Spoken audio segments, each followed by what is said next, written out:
तो नमस्कार दोस्तों, मानवी क्लासेस में आप सभी का स्वागत है। आज जो एनसीईआरटी का साइंस कक्षा 7 का नया साइंस जो है जिसका नाम है जिज्ञासा, आज उसका चैप्टर 1 करवाएंगे, जिसमें कि दिया हुआ है विज्ञान का निरंतर बढ़ता संसार। चैप्टर 1 में है विज्ञान का निरंतर बढ़ता संसार। तो चलिए इसको हम देखते हैं। तथा हम आशा करते हैं कि आपने कक्षा 6 की पाठ्यपुस्तक जिज्ञासा के साथ अपने रोमांचक अनुभवों का बहुत आनंद लिया होगा और अब आप विज्ञान के इस अनूठे संसार की अपनी यात्रा को आगे बढ़ाने के लिए तैयार होंगे। यह केवल तथ्यों से भरी एक पाठ्यपुस्तक नहीं है। यह पुस्तक हमारे सुंदर संसार को समझने, उससे जुड़े प्रश्न पूछने योग्य, प्रयोग करने और खोज करने के लिए प्रेरित करती है। विज्ञान के संसार में सब कुछ समाहित है, चाहे वह छोटा हो या बड़ा, पास हो या दूर, या फिर हम किसी पत्ती के अंदर सूक्ष्म कोशिकाओं को देख रहे हों या सूर्य और तारों की गति को समझ रहे हैं, अपने घर के आसपास के पदार्थों का परीक्षण कर रहे हों या चर्चा कर रहे हों कि भूमि के नीचे जल किस प्रकार बहता है।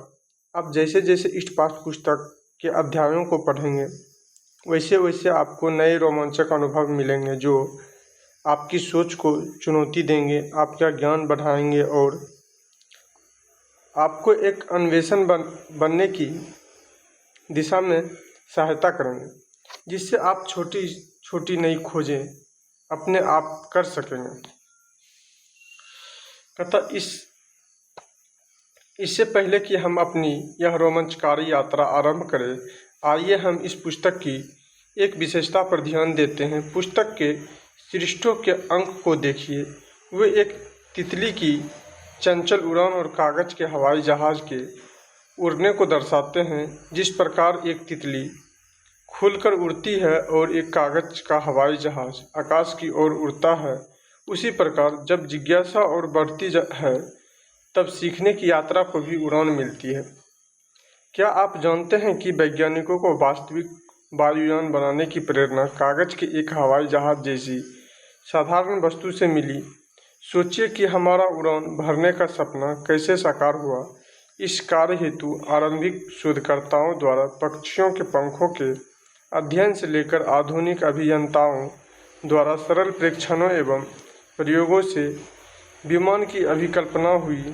अतः आप जैसे ही प्रत्येक पृष्ठ को पलटे, अपनी कल्पनाओं को उड़ान भरने दें, जिससे आपको नए विचार मिले, आप नई खोज करें और आकाश को छू लें। देखिए, यहाँ पे पेपर की हवाई जहाज बना के उड़ा रहा है, उड़ता हुआ दिख रहा है, और यहाँ तितली का सीन दिया हुआ। कहता जैसा कि हमने कक्षा 6 में पढ़ा था कि विज्ञान एक प्रक्रिया है जो खोज करना, केवल नए तथ्यों को ढूंढना अथवा प्रकृति की विभिन्न वस्तुओं को जानना मात्र नहीं होता। अतः यह एक प्रकार की सोचने की विधि है जिसमें जिज्ञासा और प्रश्न पूछने को प्रोत्साहित किया जाता है और जिज्ञासा को जानने का प्रयास किया जाता है। अब कक्षा 7 में हम और गुड प्रश्न पूछने का प्रयास करेंगे, जैसे कि यह संसार कैसे चलता है, हमारे आसपास जो घटना होती है वे ऐसे ही क्यों होती है, और प्रकृति में हम जो प्रतिरूप देखते हैं उनसे हम क्या सीख सकते हैं। यह सब करने के लिए हमें इस पुस्तक से बाहर निकलना होगा, संभवतः कक्षा से भी बाहर निकलना होगा और विभिन्न क्रियाओं एवं प्रयोगों के माध्यम से संसार का अनुभव करना होगा। हम आशा करते हैं कि आपके ये अनुभव न केवल रोचक और रोमांचक होंगे, अपितु इस ग्रह पर हमारे स्थान को और जिस वातावरण में हम रह रहे हैं उसे गहराई से समझने में सहायता सिद्ध होंगे। हमें विश्वास है कि आपको विज्ञान को एक निरंतर खोज की प्रक्रिया के रूप में देखने में सहायता मिलेगी और उत्तरदायित्वों को समझने में भी सहायता प्राप्त होगी। एक युवा जिज्ञासु वैज्ञानिक के रूप में आप शीघ्र ही देख पाएंगे कि मानवीय गतिविधियाँ प्रकृति में होने वाली प्रक्रियाओं से किस प्रकार संबंधित हैं और जिस समाज में हम रहते हैं उससे ये किस प्रकार जुड़े हुए हैं। हमें आशा है कि आप यह भी सीख पाएंगे कि विज्ञान किस प्रकार पर्यावरण संबंधी चुनौतियों को हल करके एक उपयुक्त संसार बनाने में भूमिका निभाता है। आइए अब पुनः इस पुस्तक पर वापस आते हैं। इस पुस्तक में आप भौतिक विज्ञान और रासायनिक विज्ञान से लेकर जीव विज्ञान तथा भू विज्ञान तक विज्ञान के विभिन्न क्षेत्रों के विभिन्न विषयों को पढ़ेंगे। हमें ऐसा लग सकता है कि ये भिन्न भिन्न अध्यायों में प्रस्तुत किए जा रहे हैं, परंतु जैसा कि हमने कक्षा 6 में भी कहा था, ये सभी परस्पर जुड़े हुए हैं। किसी एक क्षेत्र के वैज्ञानिक विचार प्रायः अन्य क्षेत्रों में भी खोज को प्रोत्साहित करते हैं, कम से कम दूसरे क्षेत्र में प्रश्न पूछने की अनुमति तो देते ही हैं। अतः आइए इस वर्ष की अपनी पाठ्यपुस्तक की यात्रा का शुभारंभ करते हैं। हम अपने आसपास के पदार्थों के गुणधर्मों को देखने से आरंभ करेंगे। हम अधिकांशतः उन वस्तुओं के विषय में जानेंगे जिनका हम अनुभव तो करेंगे, परंतु शायद ही उन प्रश्न पूछते हैं, जैसे कुछ फल खट्टे क्यों होते हैं। जब हम अपने विद्यालय के गणवेश वर्दी पर लगे हल्दी के दाग धोते हैं तो क्या होता है। देखिए, फल का दिया हुआ है जिसमें कि बता रहा था कि फल खट्टा क्यों होता है, उसके बारे में देखना। हल्दी को दाग को हम धोते हैं, क्या हल्दी के दाग पूरी तरह से छूट जाता है या फिर दाग रहता है, तो क्यों रहता है, उसके बारे में कहता। फिर हम आगे बढ़ेंगे और कुछ विद्युत बैटरियां, तारे और बल्बों के साथ प्रयोग करते हुए पदार्थों के कुछ अन्य प्रकार के गुणधर्मों को जानने का प्रयास करेंगे। बल्ब को प्रकाशित करने के लिए हमें किस प्रकार के पदार्थों की आवश्यकता होती है, इससे हमें पदार्थों का उनके गुणधर्मों के आधार पर वर्गीकरण करने में सहायता मिलेगी और हम धातुओं एवं अधातुओं के संसार में प्रवेश करेंगे। हम अपने अनुभवों से जानते हैं कि टॉर्च की बैटरी अंततः समाप्त हो जाती है और पुनः उपयोग में नहीं लाई जा सकती है। आगे हम यह जानने का प्रयत्न करेंगे कि हमारे आसपास किस प्रकार के परिवर्तन होते रहते हैं। कुछ परिवर्तन अस्थायी होते हैं जबकि कुछ अस्थायी होते हैं। यहाँ पे दिखाया गया है बैटरी का उदाहरण देके और एक मेटल का उससे कनेक्ट किया हुआ है। यहाँ पे मोमबत्ती का सीन दिखाया हुआ कि कैसे जलता है। तथा हम देखते हैं कि बैटरियाँ समाप्त हो जाती है, बर्फ पिघलकर जल बन जाता है, फल पक जाते हैं, चट्टानें टूटकर पत्थरों में परिवर्तित हो जाते हैं, चट्टान टूट के पत्थर में परिवर्तन हो जाते हैं आदि। ये सभी किस प्रकार के परिवर्तन हैं। इनमें से कुछ परिवर्तन या तो पदार्थ को गर्म करने पर ही होता है या गर्म करने पर तीव्र गति से होते हैं। इसके साथ हम देखेंगे कि ऊष्मा किस प्रकार प्रवाहित होती है, चाहे वह गिलास में रखे एक बर्फ के टुकड़े का पिघलना हो अथवा किसी ग्लेशियर का पिघलना। जल सर्वत्र व्याप्त होता है और सूर्य से आ रही गर्मी के कारण यह समुद्र से वाष्पित होकर वर्षा के रूप में नीचे गिरता है और भूमि में रिसता है। देखिए, जल सर्वत्र पर्याप्त होता है, कहने का मतलब है कि जल हर जगह पर्याप्त होता है और सूर्य से आ रही गर्मी के कारण समुद्रों से वाष्पीकृत मतलब पानी वहाँ से सोख के फिर वह वर्षा के रूप में गिरता है। ये परिवर्तन हमारे आसपास के केवल उन्हीं पदार्थों में नहीं होते जिन्हें हम देख पाते हैं, अपितु ये परिवर्तन जल आदि में भी होते हैं जिन्हें हम स्पष्ट रूप से देख नहीं पाते हैं। जैसे जैसे हम बड़े होते हैं हमारे शरीर में भी परिवर्तन होते हैं। देखिए, जैसे जैसे हम बड़े होते हैं हमारे शरीर में भी परिवर्तन होते हैं। विशेषकर विद्यालय के मध्य स्तर की आयु में शरीर में तीव्रता से परिवर्तन होते हैं। मध्य स्तर की आयु में ऐसा क्यों? जीवन के लिए मनुष्यों में ही नहीं अपितु जंतुओं में भी जैविक प्रक्रम आवश्यक होते हैं। शारीरिक वृद्धि के लिए हमें शोषण और भोजन की आवश्यकता होती है। भोजन से पोषक तत्व रक्त द्वारा पूरे शरीर में जाते हैं और इस प्रकार अन्य प्रक्रम भी होते हैं, परंतु ऐसे केवल जंतु में ही क्यों होता है? क्या पौधे को वृद्धि के लिए भोजन की आवश्यकता नहीं होती है? अतः वे अपना भोजन कैसे प्राप्त करते हैं? क्या वे भी सांस लेते हैं? कैसे? जैसे जैसे हमारी पृथ्वी पर जीवन का विकास हुआ, हमारे इस ग्रह ने इसे सुंदर और सावधानीपूर्वक संतुलित करना सीख लिया। अच्छा समय क्या होता है? दीवार पर टंगी घड़ी अथवा कलाई पर बंधी घड़ी हमें समय बताती है और यह कैसे बीतती है यह भी।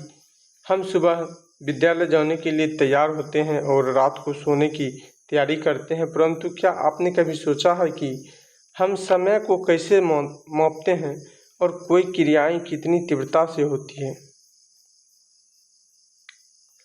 अतः विद्युत से चलने वाली गाड़ियों और डिजिटल घड़ियों के युग से बहुत पहले आरंभ में मनुष्य सूर्य के कारण बनने वाली वस्तुओं की परछाई को देखते थे और परछाई की स्थिति देखकर समय बताते थे। प्रकाश और परछाइयाँ केवल छाया, पुतली अथवा समय बताने के लिए ही प्रयोग नहीं है, अपितु प्रकाश हमें देखने में भी सहायता करता है। वर्तमान में हमने प्रकाश उत्पन्न करने की अनेक विधियां विकसित कर ली है, जिससे हम रात में सूर्य के प्रकाश के बिना भी किसी पुस्तक को पढ़ सकते हैं। इससे भी अधिक महत्वपूर्ण यह है कि प्रकाश की प्रकृति के विषय में प्रश्न पूछने से हमें उस ब्रह्मांड की एक गहरी समझ प्राप्त होती है जिसमें हम रहते हैं। प्रकाश और परछाइयाँ केवल घर में हमारे आसपास की वस्तुओं तक ही सीमित नहीं है, यद्यपि इसके विषय में हम बाद में पढ़ेंगे।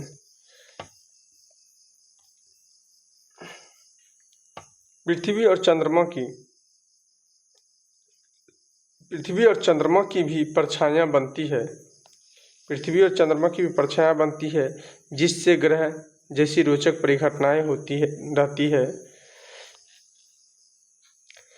दिन और रात होते हैं जो सूर्य से प्राप्त प्रकाश से निर्धारित होते हैं। इन सभी को समझने के लिए हमें यह जानना होगा कि पृथ्वी अपने अक्ष पर किस प्रकार घूमती है, चंद्रमा किस प्रकार पृथ्वी के चारों ओर घूमता है और पृथ्वी किस प्रकार सूर्य के चारों ओर चक्कर लगाती है, तथा इन सभी का प्रभाव हमारे जीवन पर किस प्रकार पड़ता है। इन सब से आपका सिर अवश्य चकरा गया होगा कि फिर भी आप इनके विषय में विचार कीजिए। क्या आप आश्चर्यजनक नहीं है कि जिस अद्भुत संसार में हम रहते हैं उससे हम अचंभित भी हो सकते हैं। इसके बाद के अध्यायों में आप सामान्य अवलोकन करेंगे, कुछ रोचक प्रयोग करेंगे और इन विषय पर गहनता से विचार भी करेंगे, जिन पर सावधानीपूर्वक विचार करने की आवश्यकता है। प्रत्येक अध्याय आपके पहले से ज्ञान पर आधारित है और ये आपको प्रश्न पूछने, खोज करने, व्यवहारिक प्रयोग करने और एक वैज्ञानिक की तरह सोचने के लिए प्रोत्साहित करते हैं। आप पाएंगे कि जो प्रयोग हमारे विचार से होने वाली घटना की पुष्टि करते प्रतीत होते हैं, वे भी कुछ अतिरिक्त प्रश्नों को जन्म दे सकते हैं और उनके लिए अधिक प्रयोग और अधिक प्रश्नों की आवश्यकता हो सकती है।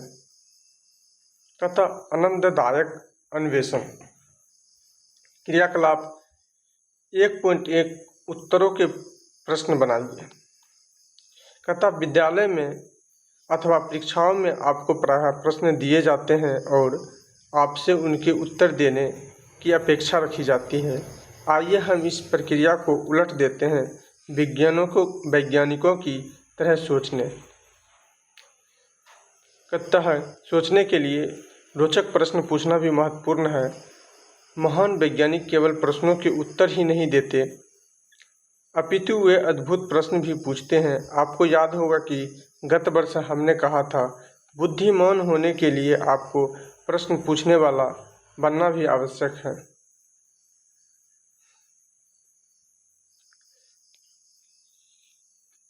कहता नीचे लिखे गए उत्तरों को देखिए। आपका कार्य ऐसे प्रश्नों का अथवा परिस्थितियों का निर्माण करना है जो अत्यंत जिज्ञासु, रचनात्मक एवं रोचक हो तथा आपको प्रदत्त उत्तरों की ओर ले जा सके। कोई भी प्रश्न कभी गलत नहीं होते, अतः अपनी कल्पनाओं को उड़ान भरने दीजिए। इस तरह के अभ्यास से आप बहुत अधिक परिचित नहीं हैं, अतः आपकी सहायता के लिए यहाँ एक उदाहरण भी दिया गया है। अतः मान लीजिए कि आपका उत्तर था, इसे ठीक आधा कर दो। यह किस प्रकार का उत्तर हो सकता है? इसके लिए अनेक उत्तर हो सकते हैं। कैसे सुनिश्चित करेंगे कि हमें तरबूज का बराबर भाग प्राप्त हो? या मेरा निबंध विस्तृत है, मैं इसे लिफाफे में नहीं रख सकती, अथवा मैं इतने लंबे गीत पर नृत्य नहीं कर सकती। ये सभी परिस्थितियाँ एक दूसरे से बहुत भिन्न हैं। तो आइए देखते हैं आप किस प्रकार के रचनात्मक प्रश्न पूछ सकते हैं।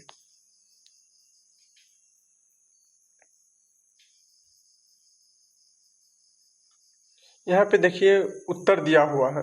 अब इसको प्रश्न पूछने के लिए बोल रहे हैं। आप किस किस प्रकार के, किस टाइप के प्रश्न पूछ सकते हैं।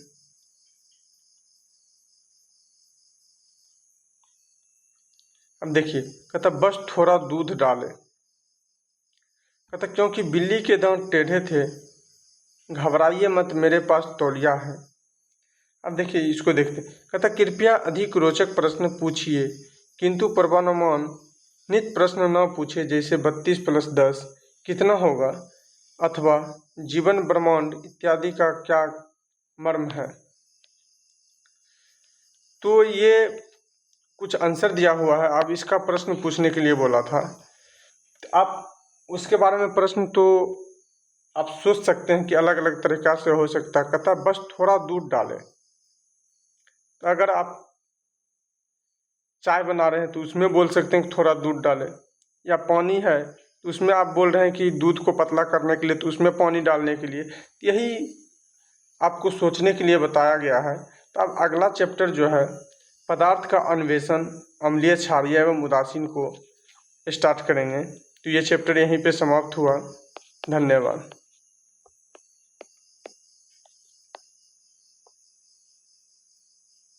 और इस चैप्टर में ज़्यादा कुछ था नहीं, जिसके कारण से ये पिछले क्लास 6 का और ये पूरे चैप्टर का एक जगह इसको एकत्रित किया गया है कि इसमें पढ़ना क्या है और कितनी बातों को हमें जानना है, तो उसके बारे में बताया गया है।